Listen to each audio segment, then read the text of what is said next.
Today, we're going to learn about 8 ways to read someone's body language. Now, let's begin. Number 1, manipulating clothing. Clothing sends a powerful message, not because of the clothes you wear, but because of the way you use them. Countless people express their body language by interacting with their clothing. You might notice someone fiddling with their scarf or messing with the buttons on their jacket. Both of these cues are types of grooming. Grooming is when you make small adjustments to your physical appearance, usually when you're feeling nervous, restless, or embarrassed. So if you catch someone fidgeting with their clothes, well, you know exactly how they're feeling. But grooming isn't the only way people manipulate their clothing. Many people use them as barriers. Yeah, they'll put their hands in their pockets or add on more items of clothing, like a jacket or a hat.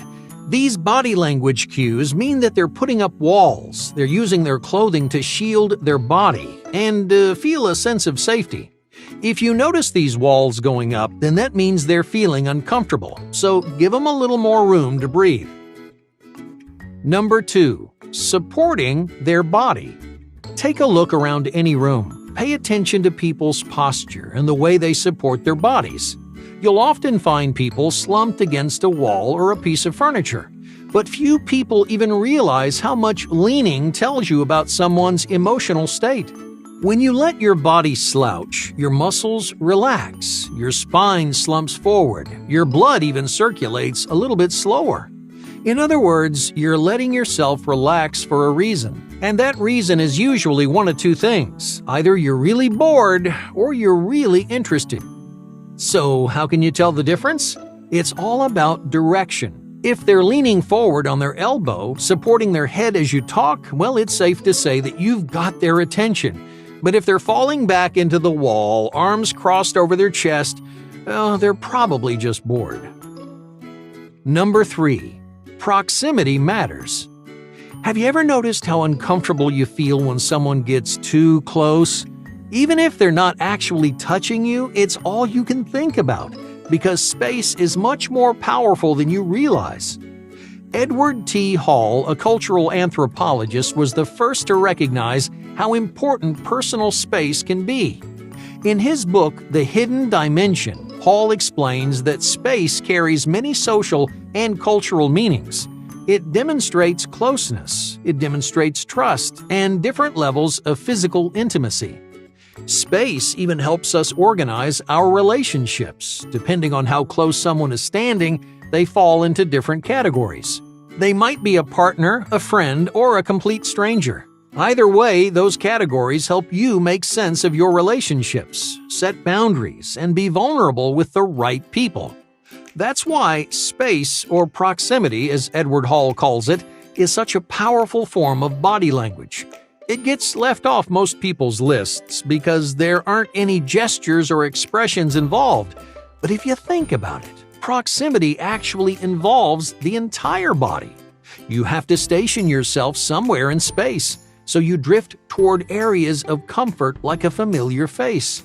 By paying attention to proximity, you can uncover all kinds of emotions without saying a word. So, how does proximity actually work? Well, Edward Hall breaks it down like this.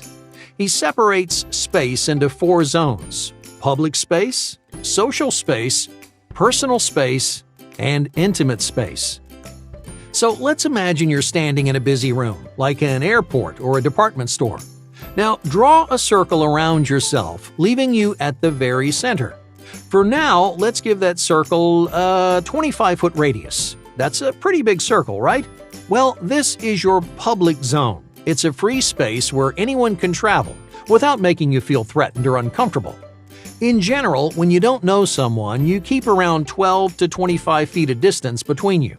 Now, below 12 feet is the social zone, a place for familiar faces. This is where you'll find acquaintances, classmates, and coworkers. People you know to some degree without being actual friends. The next step down, at 4 feet, is your personal space. This is where most people draw the line. Social and public spaces tend to get a bit mixed up. At the grocery store, for example, strangers will enter your social circle all the time, and there's nothing you can really do about it. But if they invade your personal space, things start to feel weird. Your personal space is reserved for your real friends, people you already know and trust. But there's still one more: intimate space. The only people allowed in this 1-foot circle are partners, family, and close friends. Because in a 1-foot circle, you're usually making physical contact. You've closed the space completely, which carries a whole lot of subconscious weight. So if you want to read someone's body language, pay attention to the space they keep. Where do they stand? How do they introduce themselves? When you talk, do they keep their distance? Or do they get in close and make physical contact? All these signals tell you what someone is feeling, what kind of person they are, and what they think about you. Number 4. Gesture clusters. When reading body language, you might search for one signal at a time. You watch their feet, and then their mouth, and then their eyes, and most of the time, you really don't discover much. That's because body language comes in clusters. People send out rapid-fire cues over a short period of time, and then they stop for a while. They'll get distant, they'll hold the same pose, or they'll keep their hands in their pockets, until suddenly they're sending out another jam-packed cluster of cues. So if you want to get an accurate read on someone, then you need to look out for these clusters, because each one gives you an important window into their mood and their personality. Number 5. Open palms. Everyone knows how expressive your hands can be, right? When it comes to nonverbal cues, your hands are far and away the loudest part of your body. They can show any kind of emotion, positive or negative, exaggerated or subtle. You throw them in the air after a big win, or you wave them around when you're excited. But your palms have a special meaning. Humans and many other animals use this part of their hand as sign of non-threatening behavior. In other words, if someone wanted to fight, you might back up, open your arms, and show your palms. That kind of body language instantly tells the other person that you don't want to play ball. Since open palms display vulnerability, we use them to judge people's characters or find out whether someone is telling the truth. If someone widens their body and opens their hands, it shows you that they've got nothing to hide. Because they're willing to be open, you're much more likely to take their word. So if someone opens their palms while they're talking, that usually means they're being honest, or at least they want you to think they are. Number 6. The closed point. Every parent has told their kids, it's not nice to point, but what's wrong with pointing? It's actually a primitive form of body language, and humans aren't the only ones who do it. If you go to the zoo, you'll see apes pointing at people, food, and other animals all the time. But what does pointing actually mean? By closing your fist and extending your index finger, you're establishing dominance. You're singling someone out. In social settings, that point removes them from the group, and it makes them feel left out. Your finger is commanding other people to look. It's throwing someone under the spotlight, whether they like it or not. So the next time you catch someone pointing, you'll know exactly what they're trying to do. Number 7. Extended eye contact. Eye contact is one of the first cues we look for in a person. If someone doesn't meet your eyes, well, there's a good chance something's wrong. They might be feeling embarrassed, anxious, or insecure. They might feel intimidated by you, so they're having trouble making eye contact. But not all eye contact is good, especially when it goes on for too long. When you first meet someone, you want to make about 5 seconds of eye contact. You get a good look at them. You smile, you introduce yourself, and then you glance at something else.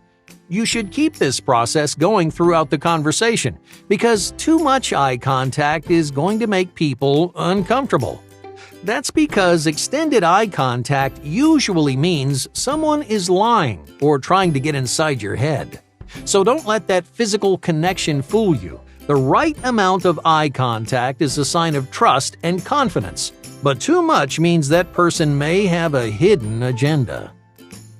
Number 8. Touching their face. When you're feeling stressed or anxious, your face is a dead giveaway. It turns red, it gets itchy, and sometimes it even starts to hurt. Obviously, that's not something you want, so you try to make the pain go away by soothing your nerves. Now, for most people, that means touching their face a lot. They'll reach up to scratch their nose, brush their forehead, or just rub their cheek.